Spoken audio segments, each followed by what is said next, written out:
Nam mô A Di Đà Phật.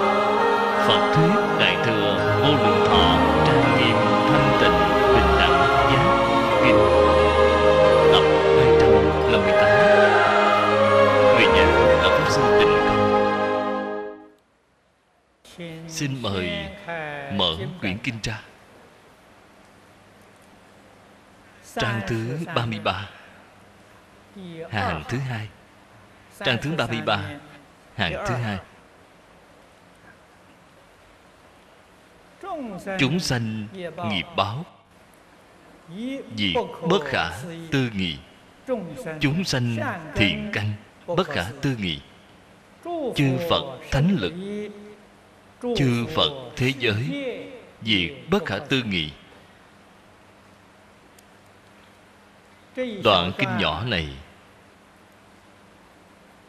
hai câu phía trước đã giới thiệu qua. Tiếp theo chúng ta xem trên kinh nói đến chư Phật thánh lực, chư Phật thế giới. Chúng ta xem hai câu này.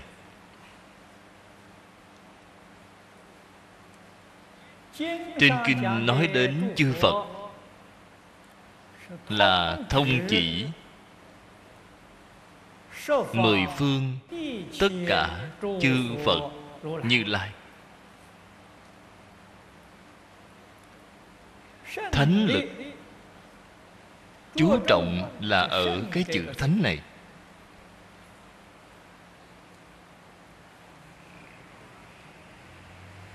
Trung Quốc chữ thánh thường được dùng chung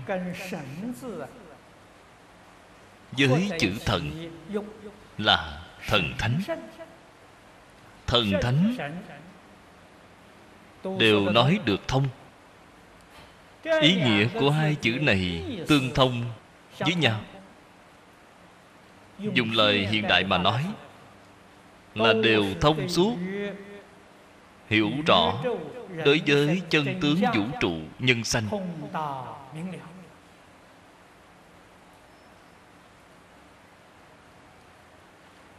Bản kinh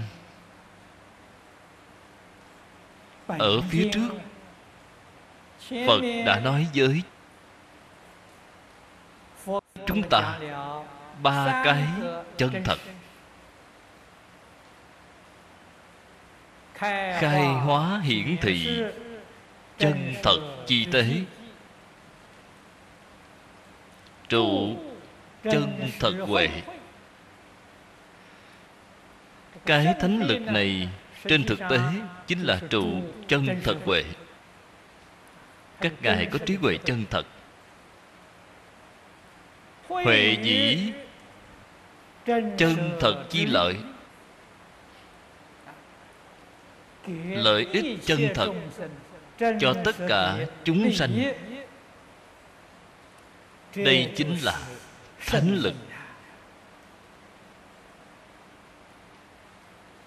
Ở trong bộ kinh này, rõ ràng nhất là 48 nguyện của A-di-đà Phật. Nguyện đều là độ chúng sanh. Chữ độ này là thuật ngữ của nhà Phật. Dùng lời hiện đại để mà nói, độ chính là hiệp trợ, chính là giúp đỡ. 48 nguyện của A-di-đà Phật, mỗi một nguyện đều là giúp đỡ chúng sanh, đều là giúp cho chúng sanh. Trợ giúp chúng sanh điều gì? Dù sao cũng phải hiểu.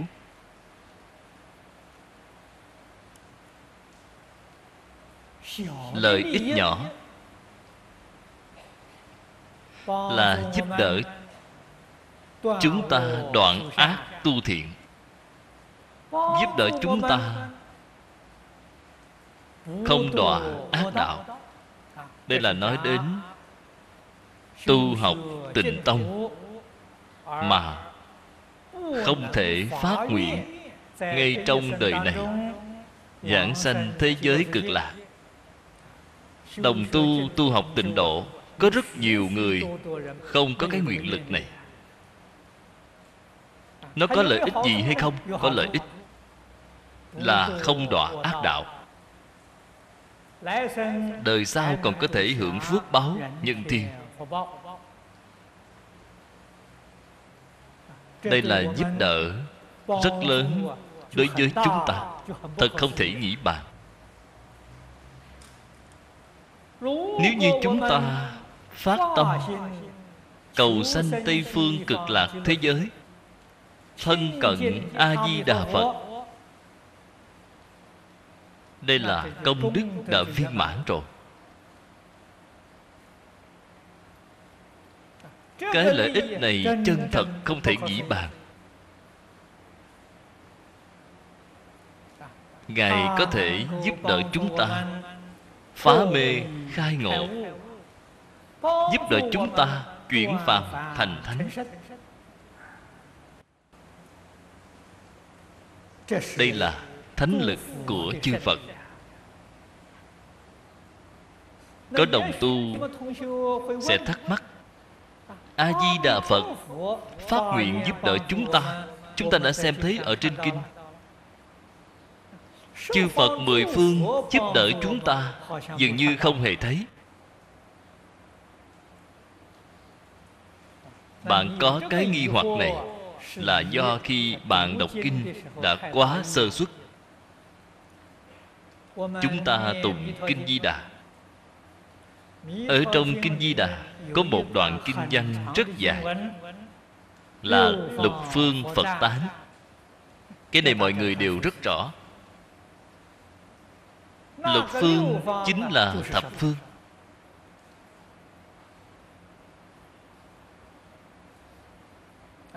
Ở trong bộ kinh này càng chứng tỏ rõ ràng chư Phật mười phương tán thán. Cách tán thán của chư Phật như thế nào? Thích Ca Mâu Ni Phật đem sự tán thán của chư Phật biểu hiện ra cho chúng ta xem cái dáng vẻ này. Vì hết thảy chúng sanh mà giảng giải Di Đà Tam Kinh. Đây chính là tán thán.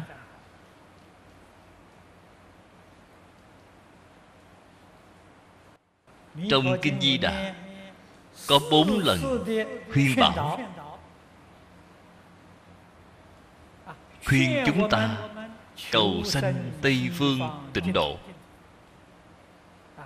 4 lần khuyên bảo.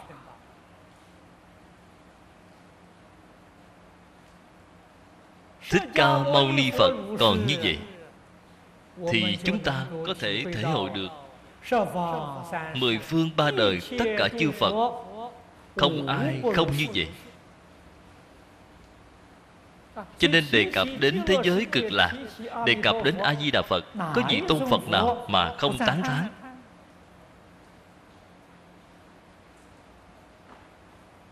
Có vị Phật nào mà không tôn kính?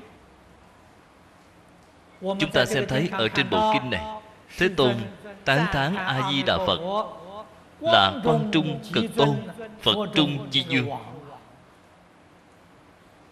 Chúng ta phải hiểu, sự tán thán của Thế Tôn chính là đại biểu cho sự tán thán của mười phương ba đời tất cả chư Phật.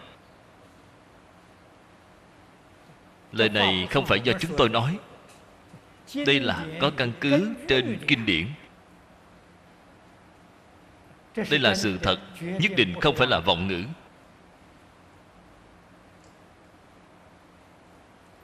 Do đó mà chúng ta biết, ở chỗ này trên kinh văn đã nói đến chư Phật thánh lực. Hết thảy chư Phật Như Lai hiểu được chân tướng sự thật, giảng sanh thế giới Tây phương cực lạc. Làm Phật là một con đường ổn định nhất.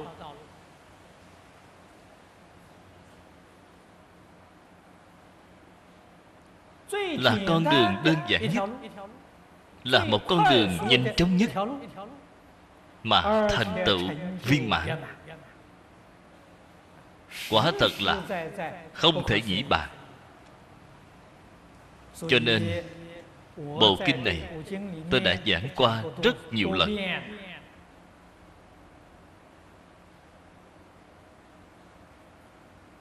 Các đồng học nghe cũng đã quen tai. Mười phương tất cả Như Lai xuất hiện tại thế gian này.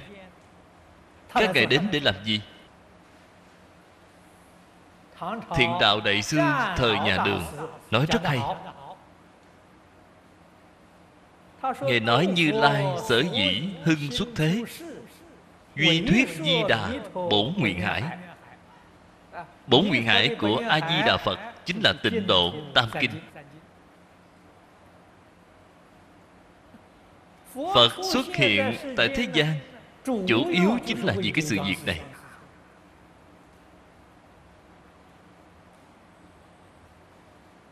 Nếu như chúng sanh thiện căn phước đức nhân duyên không đủ, vậy thì Phật thuyết kinh điển khác để hợp căn tánh của chúng sanh. Thiện căn phước đức nhân duyên đầy đủ rồi, nhất định là sẽ giảng ba kinh Tịnh Độ, khuyên bạn thành tựu viên mãn ngay trong một đời này. Đây là bổn hoài bổn nguyện của tất cả chư Phật.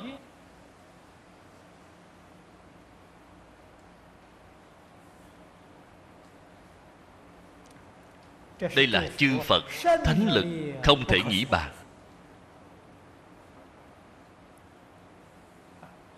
Chư Phật thế giới việc bất khả tư nghị.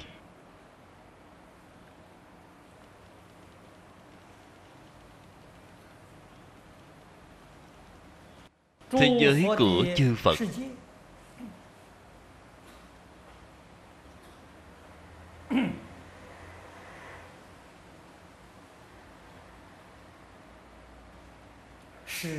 là cái đạo tràng giáo hóa chúng sanh, không hề tương đồng với thế giới của phàm phu lục đạo chúng ta. Cái thế giới lục đạo phàm phu này hình thành như thế nào?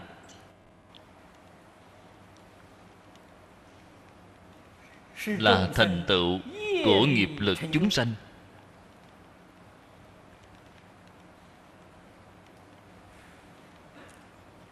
Cũng có sự gia trì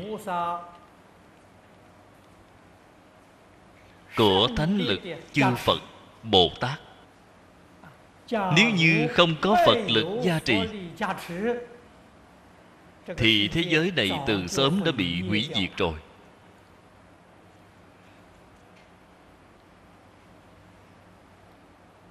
Phật Bồ Tát ân đức rất lớn, những người biết được không nhiều. Phật Bồ Tát nhất định sẽ không cho rằng chúng sanh đã tạo tác những tội nghiệp, không nghe sự giáo huấn của Phật Đà. Phật Đà đến bảo hộ họ, gia trì họ, mà họ vẫn muốn hủy bán Ngài, vẫn muốn tiêu diệt Ngài. Có phải là Ngài sẽ giận mà không đến hay không? Nếu như nổi giận mà không đến thì các ngài không phải là Phật Bồ Tát, mà chính là phàm phu. Các ngài không hề nổi giận, các ngài vẫn sẽ đến,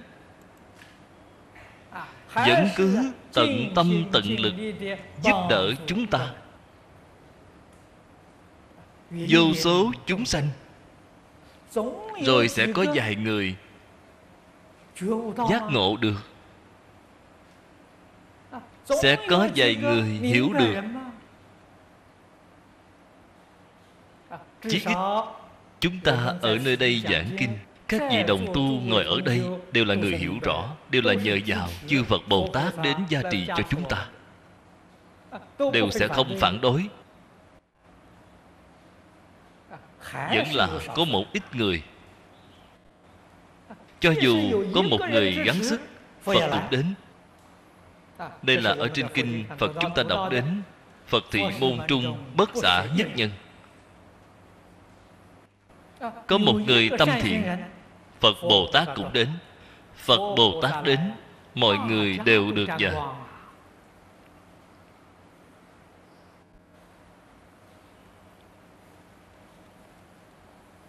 Cho nên chúng ta hiểu được, chúng ta được oai thần Phật Bồ Tát gia trì, quyết không phải bởi vì bản thân một mình ta, là bởi vì thế gian này vẫn còn rất nhiều người thiện tâm. Những người có tâm thiện này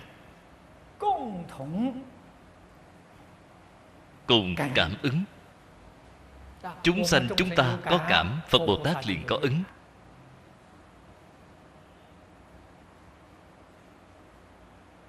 Chúng ta liền biết được những người thiện tâm này có ân đức rất lớn đối với chúng ta.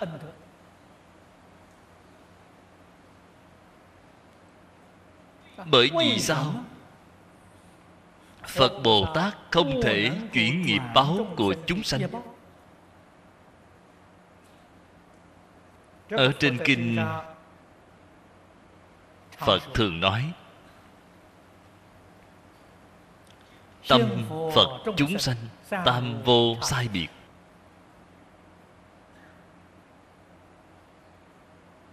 Phật nói với chúng ta cái đạo lý nhân quả báo ứng, chân tướng sự thật của nhân quả báo ứng. Tất cả chúng sanh tự mình tạo nghiệp thì vẫn là phải tự mình thọ báo. Phật Bồ Tát không có cách nào thay chúng ta nhận quả báo. Phật Bồ Tát chỉ có chỉ dạy chúng ta, bảo chúng ta cách tu học như thế nào, cách tiêu nghiệp chướng như thế nào, làm sao chuyển biến quả báo của chúng ta. Các ngài chỉ có thể làm đến chỗ này. Tất cả những kinh điển đã nói trong 49 năm, không cái nào không lấy việc này làm trọng điểm.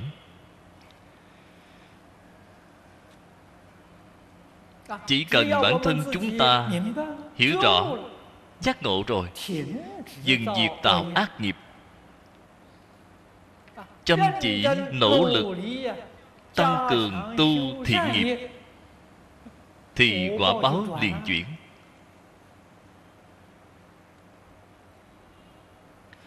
Chúng ta tại vì sao phải như vậy? Được sự chỉ dạy của Phật Bồ Tát. Nếu không phải Phật Bồ Tát dạy bảo, làm sao chúng ta chuyển được chứ?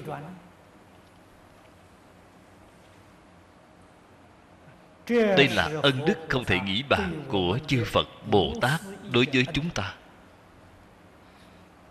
Chúng ta cuối cùng phải hiểu,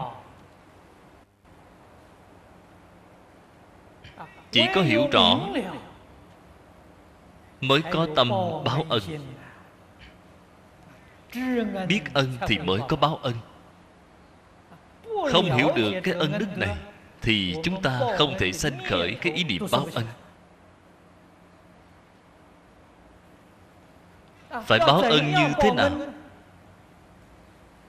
Đó là Phật ở trên kinh thường hay nhắc nhở chúng ta: thọ trì đọc tụng, vì người diễn thuyết. Như vậy mới có thể báo ân Phật.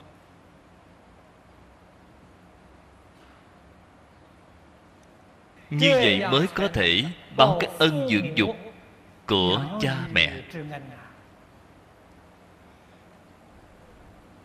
báo cái ân bảo hộ của đất nước, báo cái ân hỗ trợ của chúng sanh.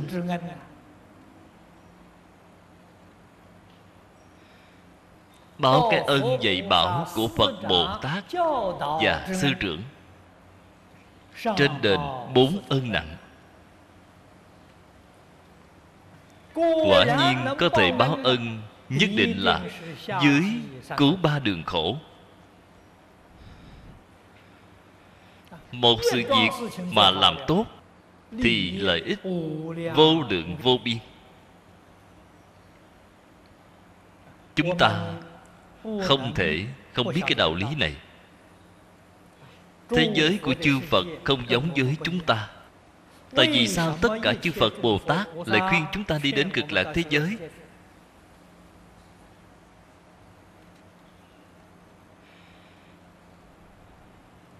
Ở đây có một đạo lý. Thế giới cực lạc là một cái hoàn cảnh tu học tốt nhất. Nơi đó là một ngôi trường học. A-di-đà Phật đã xây dựng một cái trường học. Chúng ta dẫn sanh qua bên đó là đi cầu học.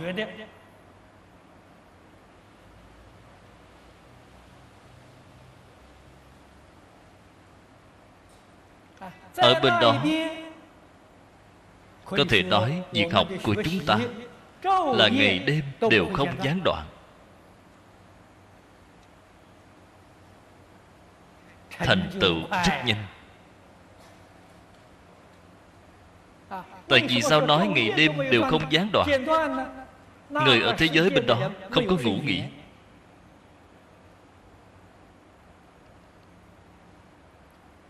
Thân thể và sức khỏe của họ rất tốt. Thân thể họ giống như A-di-đà Phật, là thân tử ma chân kim sắc.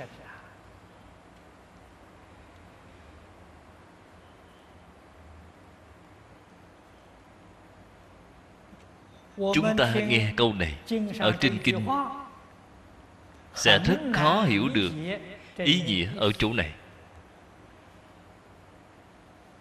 Tử ma chân kim là ý nghĩa gì vậy? Lẽ nào cái thân thể này không phải bằng xương bằng thịt, mà là thân bằng vàng sao? Vậy thì thân bằng vàng đó có cảm giác biết đau hay không? Có còn cảm giác hay không? Phàm phu chúng ta phiền phức là ở tại chỗ này, chính là nhìn chữ mà đoán nghĩa, cho nên đã hiểu sai đi cái ý nghĩa mà Phật nói.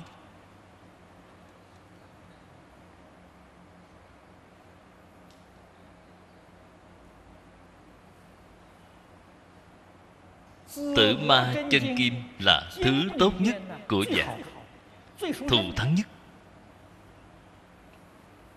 Vàng vì sao mà Pháp thế xuất thế gian đều xem nó là bảo vật. Trên kinh Phật thường nói đến 7 báo, thì nó xếp hạng thứ nhất.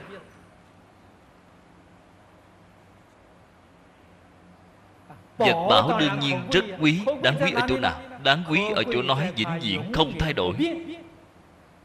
Vàng không thay đổi. Phật lấy cái thí dụ này. Thân thể của người ở thế giới Tây Phương cực lạc vĩnh viễn không thay đổi. Lại xem đến thế gian này của chúng ta. Ở thế gian này, thân thể của chúng ta có thay đổi, có sanh lão bệnh tử. Đây chính là sự thay đổi.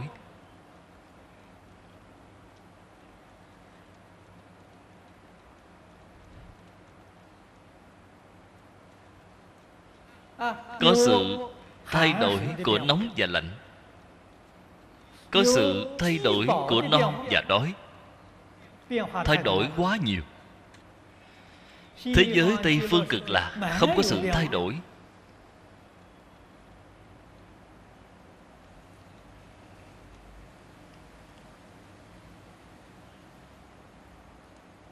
Không những tâm là thường trụ chân tâm, mà thân cũng là thường trụ chân thân, không có sanh lão bệnh tử, không có từ nhỏ dần dần lớn lên, không có. Từ nhỏ mà dần dần lớn lên, vậy thì có sự thay đổi rồi. Thế giới Tây Phương Cực Lạc hóa sanh từ hoa sen,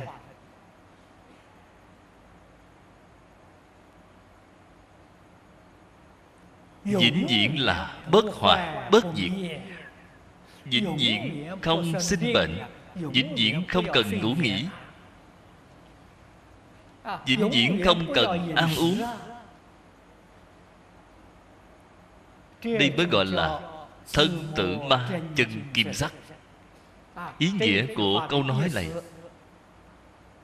là như vậy. So với thân thể này của chúng ta tốt hơn quá nhiều.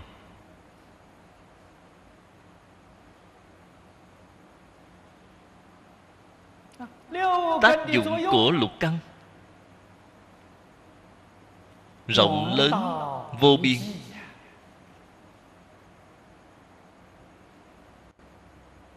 Điều này chúng ta đã đọc qua ở trên kinh. Thế giới Tây Phương, những người giảng sanh qua bên đó, thiên nhãn thấy suốt, thiên nhĩ nghe thấu, tha tâm đều biết.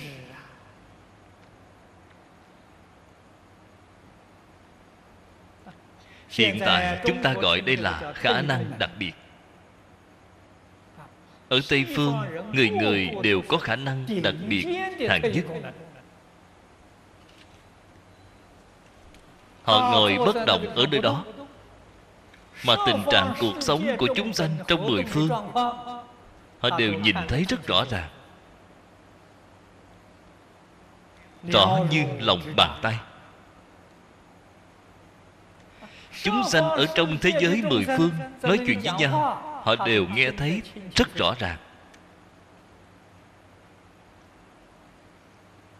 Không những như vậy, chúng sanh trong mười phương thế giới khởi tâm động niệm, họ đều biết.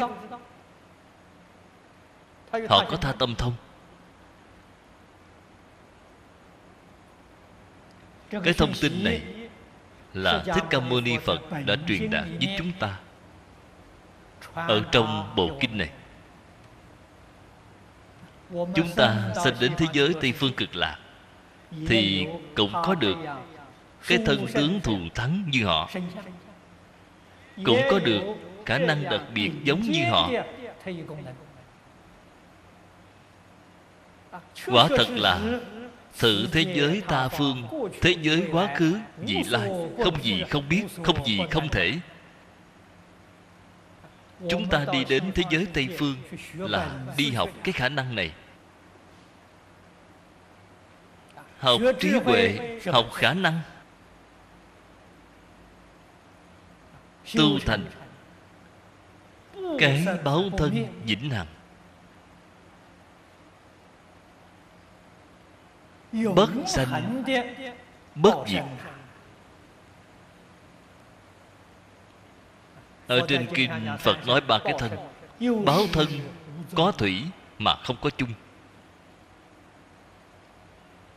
Cái đại năng của chúng ta tùy theo tất cả chúng sanh mà thay đổi.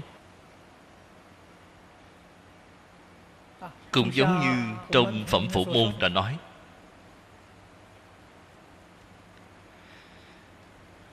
đáng dùng thân gì để độ hóa thì sẽ hiện thân đó.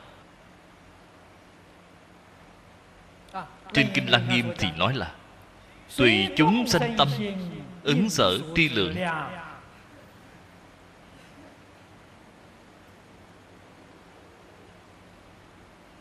Chúng ta đến thế giới Tây Phương Cực Lạc để làm cái gì? Là vì một sự việc này, giải quyết vấn đề của chính mình. Sau đó hiệp trợ với tất cả chư Phật Như Lai, phổ độ chúng sanh. Chúng ta đi là để làm cái sự việc này.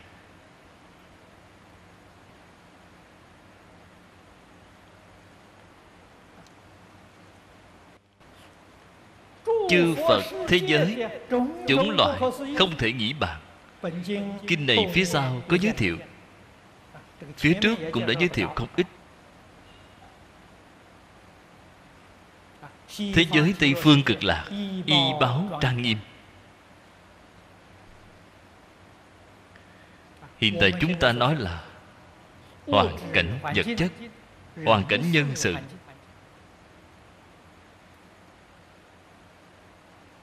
Đều đạt đến cứu cánh viên mãn. Một chút thiếu sót gì cũng không có.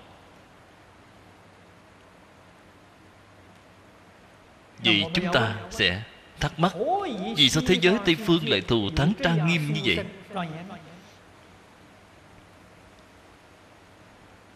Cái đạo lý này không hề khó hiểu. Thế Tôn đã nói qua với chúng ta ở trong kinh Thập Thiện Nghiệp Đạo.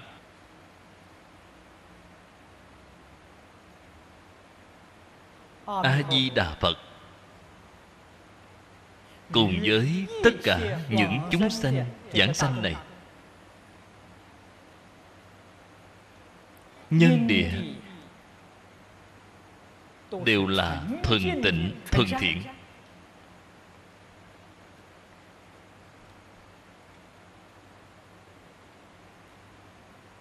Không có chút gì bất thiện xen tạp. Cho nên thế giới bên đó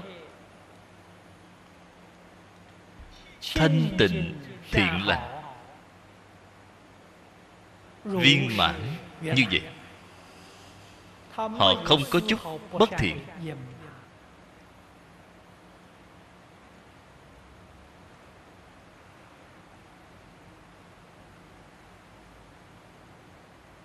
Cái ý nghĩa này rất quan trọng.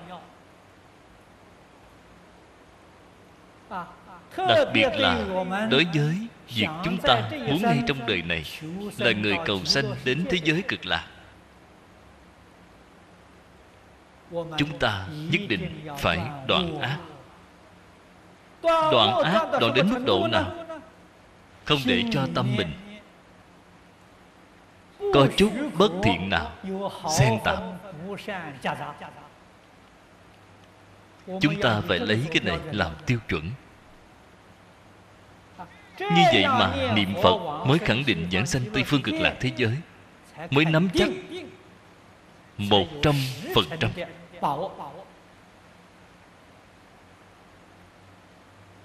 Nhất định không có nghi hoặc.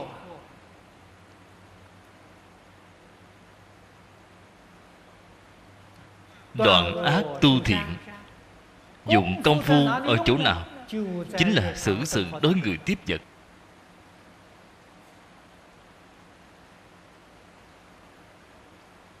Ở ngay trong cuộc sống thường ngày, cách tu như thế nào? Nếu từ trên sự mà nói thì phiền phức, sự thì quá nhiều. Người biết tu hành thì nắm cương lĩnh. Cổ Đại Đức thường thường dạy bảo chúng ta tu từ căn bản. Giống như một cái cây vậy, bạn nắm được gốc thì không phải bạn đã nắm được cả cái cây rồi sao? Nếu bạn nắm ở cành lá, vậy thì uổng công rồi. Vậy thì phiền phức rồi. Phải từ căn bản. Căn bản nghĩa là gì?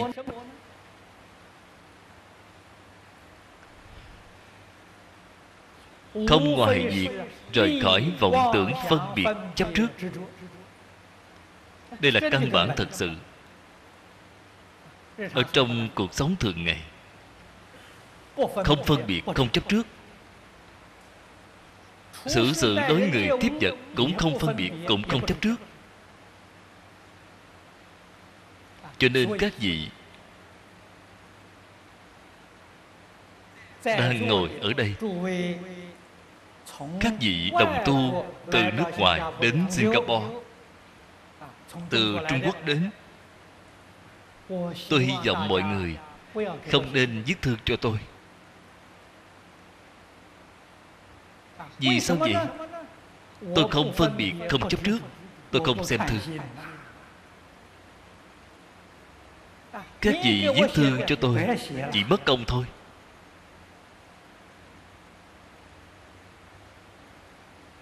Cũng không nên gọi điện thoại cho tôi. Sẽ lãng phí rất nhiều tiền điện thoại. Bởi vì sao? Sẽ không thể tìm được tôi. Sẽ không biết tôi đang ở đâu. Có những khi đúng lúc thì gọi được, vừa gọi điện đến thì tôi nhận được. Đại đa số thì tôi không nhận được.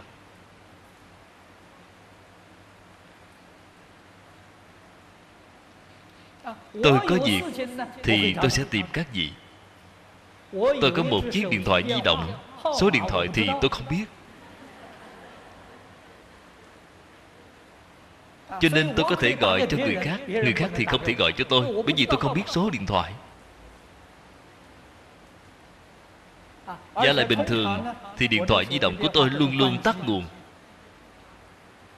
Bạn xem cái điện thoại di động của người ta, mỗi ngày thì phải sạc pin một lần. Tôi thì một tháng sạc một lần.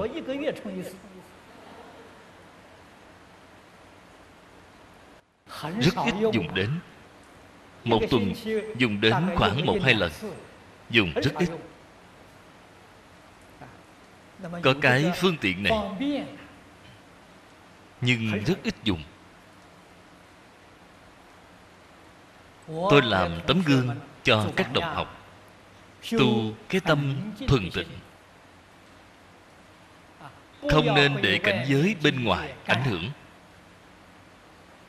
Cuộc sống thường ngày tất cả đều tùy duyên. Người ta cho cái gì thì chúng ta ăn cái đó. Tôi không hề yêu cầu nhất định phải ăn thế này hay ăn thế kia. Không hề. Thích Ca Mâu Ni Phật đi thác bát người ta cho cái gì thì ăn cái nấy. Bạn nói xem, tự tại biết bao.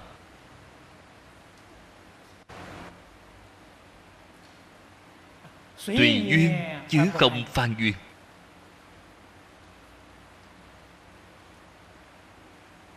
Cả đời tôi đi cái con đường như vậy. Lựa chọn cái con đường này chính là dạy học. Giảng kinh cũng là dạy học. Đây là giáo dục xã hội. Đây là lớp học của chúng ta. Tôi đời này chính là làm cái công việc này vô cùng đơn thuần. Giảng kinh dạy học, những thứ khác đều không nghe, không hỏi.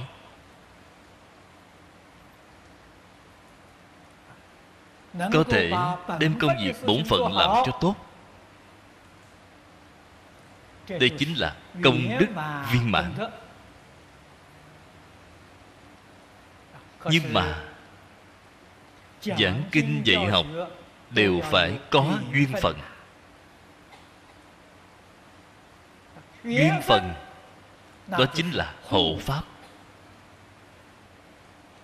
Cho nên người hoằng pháp nếu không có thiện hộ, bạn dù có trí huệ hơn đi nữa, điện tài tốt hơn nữa, bạn không có cơ hội để biểu diễn.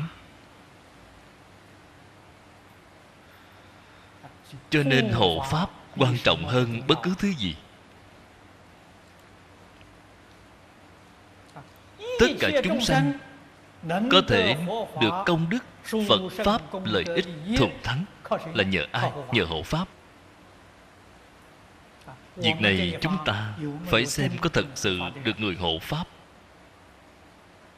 Đi lễ thỉnh Pháp Sư đến nơi này để mà hoằng Pháp lợi sanh hay không?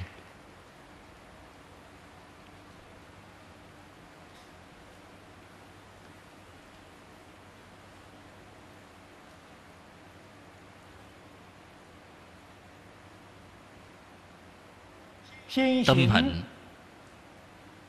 phải như lý như pháp.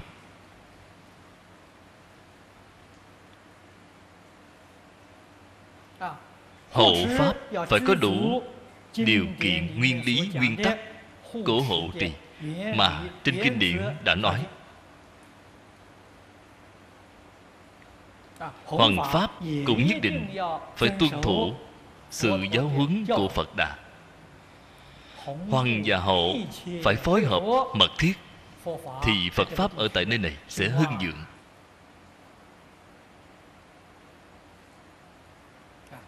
Nơi này của chúng ta thật hiếm có. Khi được cư sĩ Lý Mộc Nguyên hộ trì,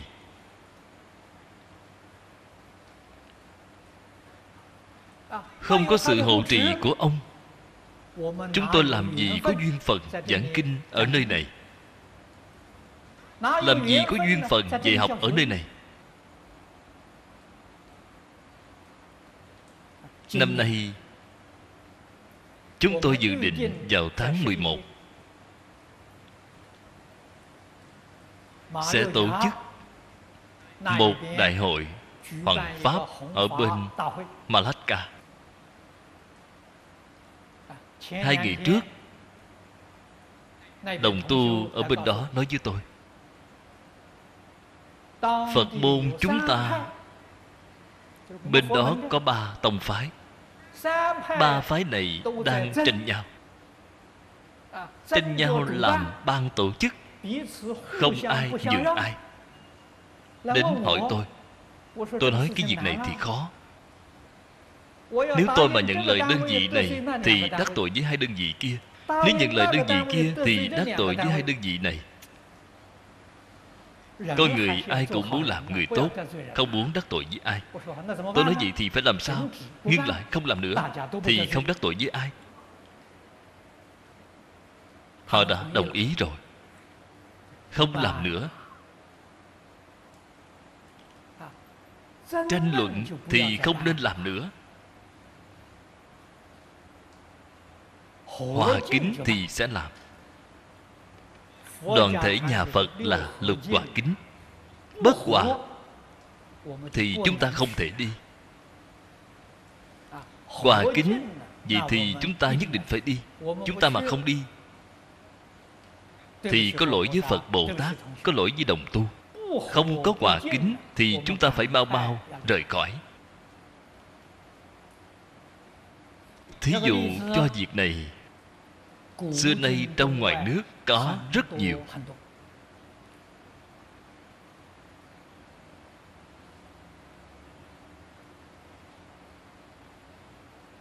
Năm xưa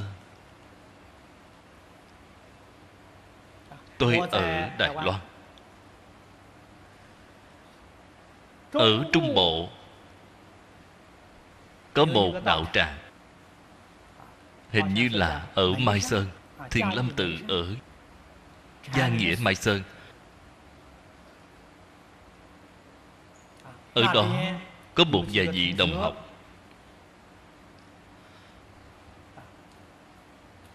mời tôi đến giảng kinh. Mỗi 1 tháng đi đến giảng 1 tuần lễ. Ở trên ngọn núi của họ 1 tuần lễ. Thiền Lâm Tự thì tôi giảng Thiền Lâm Bảo Huấn, rất là tốt. Tôi giảng Thiền Lâm Bảo Huấn, đại khái thân tòa hình như được hơn 37 buổi. Có lẽ là 3 hay 4 tháng gì đó. Sau đó thì chúng ở trong ngôi chùa này ngày ngày cãi nhau.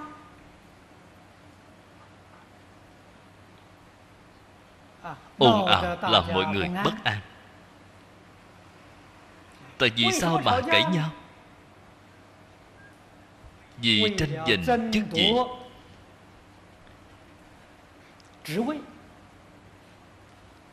Người này thì muốn làm giám tự, người kia thì muốn làm tri khách tăng. Sư phụ chỉ có một người. Sư phụ là một vị lão hòa thượng. Các đồ đệ tranh nhau. Vì sao phải tránh? Bởi vì ngôi tượng miếu này xây dựng chưa bao lâu, các đồ đệ đi ra ngoài để quá duyên. Đồ đệ này thì nói con quá duyên được nhiều tiền nhất, con muốn làm giám tự. Đương nhiên trụ trì cũng không dám nói. Trụ trì là lão hòa thượng, không dám tranh luận. Người kia thì nói con quá duyên được bao nhiêu đó, con muốn làm chức vụ gì đó. Ồn ào đến không chịu nổi. Tôi đến Đại Trung đem sự việc này nói với lão sư Lý. Lão sư Lý liền nói với tôi không nên đến đó nữa. Tôi nói bài con giảng chưa xong. Không sao, chưa giảng xong cũng không sao, không nên đến đó nữa.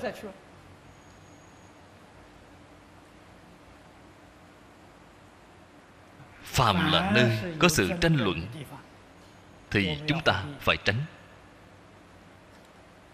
để cho họ tự mình phản tỉnh.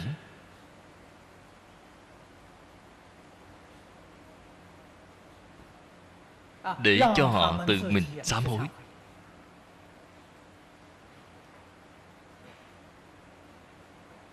Tôi đã trải qua sự việc như vậy mấy lần rồi, cho nên kinh không nhất định phải giảng cho hết, hoàn toàn phải xem nhân duyên. Phật Pháp nhân duyên sanh, Hoằng Pháp cũng là nhân duyên sanh.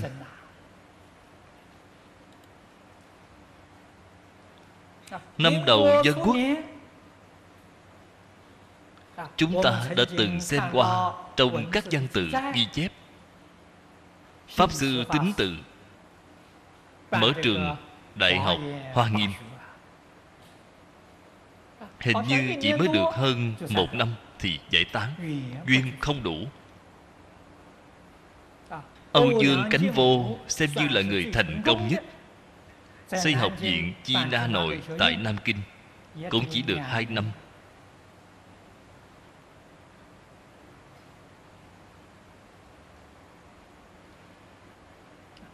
Từ những việc này, chúng ta tỉ mỉ mà quan sát, mới thật sự hiểu được Phật nói ở trên kinh. Thân người khó được, Phật Pháp khó nghe. Không phải thường hay có cơ duyên. Do đó, cái cơ duyên nghe Pháp tu học, nếu như mà gặp được, nhất định không thể bỏ qua một cách dễ dàng. Vì sao vậy? Vì cơ hội quá khó được. Lần sau còn có thể gặp được hay không? Ai cũng không dám nói trước.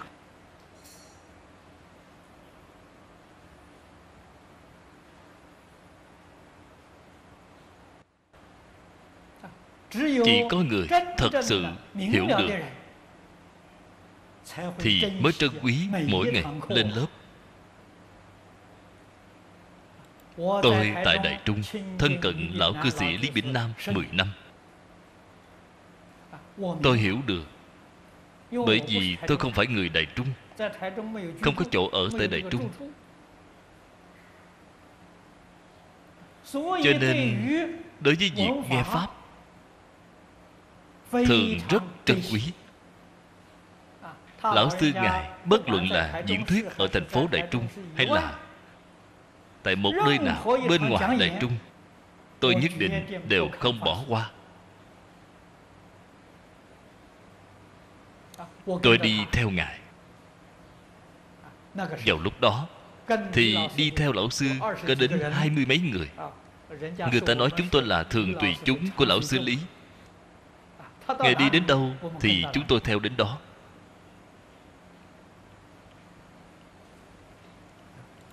Biết trân quý cơ duyên, không bỏ qua cơ hội. Nhưng mà hiện tại, bởi vì khoa học kỹ thuật phát triển đã đem lại cho chúng ta rất nhiều phương tiện.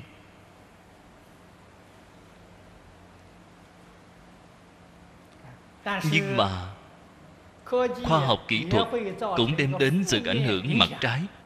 Đó chính là nói có thiếu đi buổi học lần này thì cũng không sao, vẫn còn có băng ghi hình. Dù một đống băng ghi hình đang để ở nhà cũng không sao. Tôi hôm nay không xem thì để ngày mai xem. Năm nay chưa xem thì còn có sang năm. Cứ luôn như vậy thì đã để lỡ mất đi. Đây là cái tác dụng mặt trái của nó. Vào lúc đó chưa có những thiết bị khoa học kỹ thuật này, ngay cả thiết bị thu âm cũng không có. Cho nên nhất định phải đi theo để nghe, đem theo một quyển sổ để ghi chép. Tập trung toàn bộ tinh thần, thực sự có chỗ lợi ích của nó. Nhưng mà nếu như thật sự có cái sự nhận biết này, có cái nghị lực tinh thần này, mà học tập từ trên băng ghi âm, băng ghi hình, thì cũng không có khác biệt, khẳng định sẽ thành công. Nếu như ý niệm mà sai, không phải là chăm chỉ đến như vậy, cho dù những băng ghi hình giảng kinh này ở nhà ta tất cả đều có hết. Ta hôm nay có một chút việc, người ta mời ta đi chơi thì có thể đi chơi, không cần vội, ngày mai rồi hãy nghe. Có cái tâm thái như vậy thì bạn đã thất bại rồi. Nhất định phải giống như là đi theo lão sư vậy, không bỏ suốt buổi học nào. Mỗi ngày có bài khóa, nhất định bạn sẽ thành công.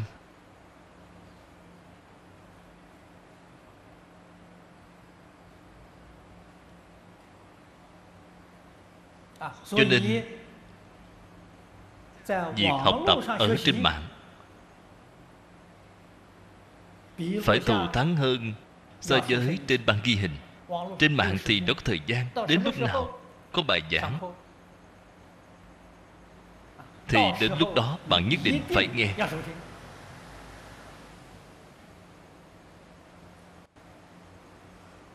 Vì kỹ thuật khoa học tiên tiến, hiện tại việc dạy học từ xa đã trở thành một cái phong trào. Không cần phải đi đến trường, không cần phải lên lớp học. Bạn ở tại nhà dùng mạng Internet thì có thể học tập rồi. Dạy học từ xa sớm nhất là ở Úc Châu. Úc Châu thật sự mà nói cũng là bất đắc dĩ, bởi vì đất rộng người thưa, thật không dễ gì mà có thể gom học sinh lại thành một lớp học. Cho nên là nơi bắt đầu việc dạy học từ xa sớm nhất. Trong lịch sử của việc dạy học từ xa thì họ là người sáng lập. Họ đã làm rất thành công, rất có thành tựu.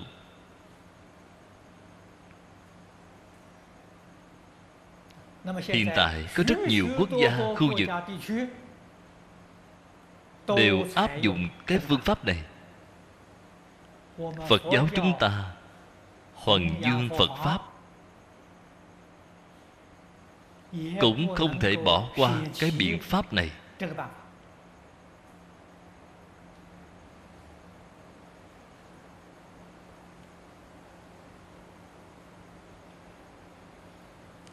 Vào tháng trước, tôi giảng kinh ở Hồng Kông.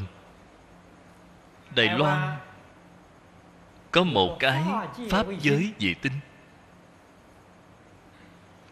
là một cái đài truyền hình của Phật giáo. Trưởng đài là Pháp Sư Hải Đạo, đi đến Hồng Kông tìm gặp tôi. Ông đã phát nguyện chuyên môn làm cái ngành nghề này. Tôi cũng rất là hoan hỷ tán thán. Ông không lập đạo tràng, ông lập đài truyền hình. Nói với tôi, ông hiện tại bồi huấn nhân tài, kỹ thuật phát sóng Ở nơi ông bên đó có mười mấy người. Tôi nói quá tốt. Chúng tôi nơi này có thiết bị mà không có người. Tôi hy vọng hợp tác với ông. Tương lai tại Hồng Kông, tại Singapore, tại Úc Châu, hy vọng họ có thể giúp đỡ chúng ta về mặt nhân lực. Đồng tu chúng ta nếu phát tâm theo sự nghiệp phát sóng này, có thể đi đến Đài Loan tham gia lớp bồi dưỡng của họ. Ở phía bên này của chúng ta là bồi huấn nhân tài giảng kinh hoằng pháp. Ở nơi họ là bồi huấn nhân tài kỹ thuật phát sóng. Chúng ta phải hợp tác, cùng nhau đem cái hiệu quả giảng kinh thuyết pháp của chúng ta phổ biến ra cả thế giới.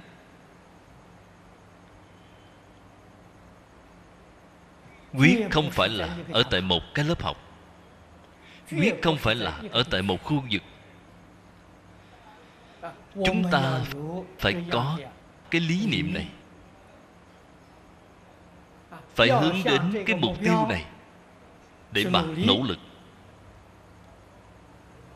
Đây là bản thân chúng ta không có khả năng đặc biệt giống như Phật Bồ Tát. Chúng ta chỉ có nhờ vào khoa học kỹ thuật.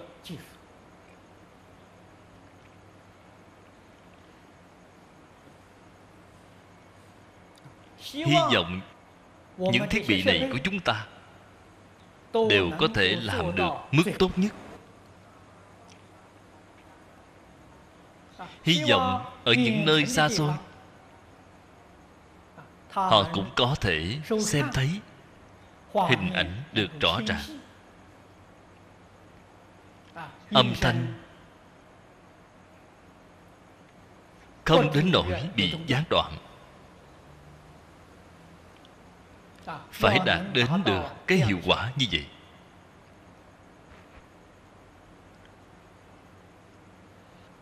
Phật Pháp mới có thể phổ biến hoàng dương. Đồng tu chúng ta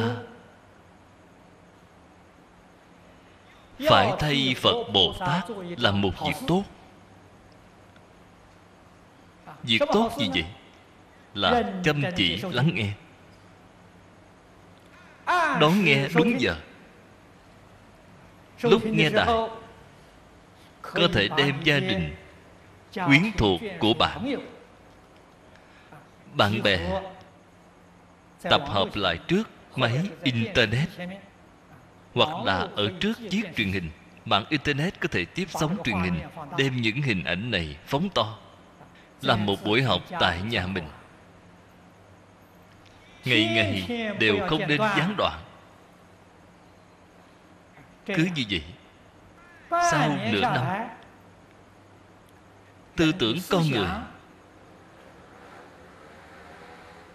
sẽ chuyển trở lại. Cách nhìn, cách nghĩ đối với tất cả người, sự vật nhất định sẽ có chuyển biến. Chuyển ác thành thiện, chuyển mê thành ngộ. Chúng ta ở tại nhà mình mỗi ngày đón xem đúng giờ. Đây chính là hộ pháp. Mời các đồng tu mọi người cùng nhau đến xem. Sau khi xem xong thì nghiên cứu thảo luận. Đó chính là hoằng pháp.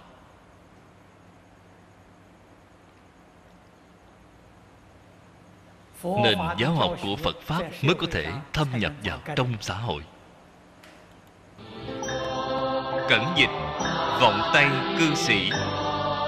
Địa chỉ email vongtaicư sĩ@gmail.com. Người đọc Hạnh Quang. Phát tâm cúng dường do gia đình Phật tử Thiện Chân thành kính cúng dường. Nguyện cả thảy chúng sinh đều tín niệm Di Đà, đồng cầu sanh về nước Cực Lạc. Nguyện đem công đức này trang nghiêm cõi nước Phật, trên đền 4 ân nặng, dưới cứu khổ 3 đường. Nếu có ai thấy nghe, đều phát tâm Bồ Đề, hết một báo thân này, đồng sanh về nước Cực Lạc. Nam mô A Di Đà Phật.